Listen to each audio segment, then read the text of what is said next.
মানুষ এবং শিক্ষার্থীদের উপর নারকীয় হত্যাযজ্ঞের প্রতিবাদে এবার অ্যাকশনে নেমেছেন প্রবাসী বাংলাদেশিরা। বিদেশে বসেই তারা শুরু করেছেন স্মরণকালের ঐতিহাসিক এক আন্দোলন, যার নাম দেয়া হয়েছে রেমিটেন্স শাটডাউন।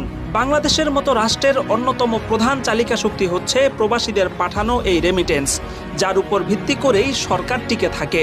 কাজেই কোটা আন্দোলনে নিরীহ মানুষের উপর অবর্ণনীয় নির্যাতনের প্রতিবাদ স্বরূপ প্রবাসীরা রেমিটেন্স বন্ধ করে দেওয়ার ঘোষণা দিয়েছেন। কারণ রেমিটেন্সের মাধ্যমে বৈদেশিক মুদ্রা না এলে সরকারের পক্ষে দেশ চালানোই অসম্ভব হয়ে যাবে।